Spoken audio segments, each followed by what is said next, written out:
خێزان زۆر هەڵدەوەشێتەوە و بە تایبەتی چینی گەنج و منداڵ و هەرزەکانیش زۆر هەڵدەفریوێندرێن هەر لە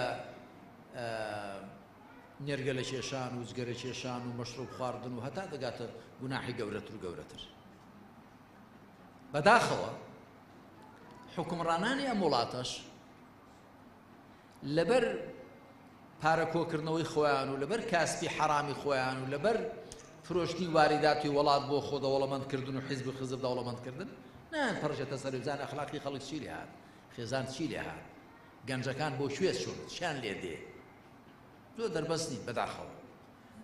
زۆر مەترسیم هەیە بەڕاستی و بە پێچوانەی ئەوەشەوە کە خەڵکێکی ناحەزی ئێمە پێی وایە ئەمە خەونی خراپ بە هەرێمەوە دەبینینە وەڵا.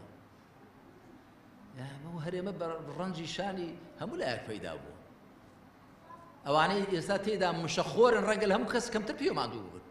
خەڵکێکی زۆر کوژرا و ڕۆیشتووە و ماڵ منداڵی بێوەژن بوو، منداڵی هەتیو بووە و ماڵوێران بوو و ناڕەحەت بوو.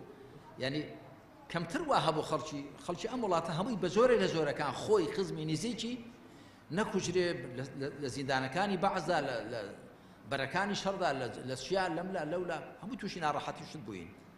کەواتە هەرێمە لە ڕاستی هەموو لایەک و هەمووشمان دێ بۆی دڵسۆز بین.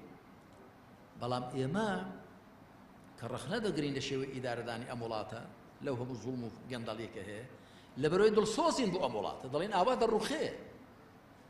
ئێستا خەڵک نازانم یانی هەست پێ دەکەن یانە ئێستا هەرێمی ئێستا کە ئەمڕۆ 26/6/2023 زۆری فەرقە لە 10 ساڵ لەمەوە پێش، 5 ساڵ لەمەوە پێش، 2 ساڵ لەمەوە پێش زۆری فەرقە.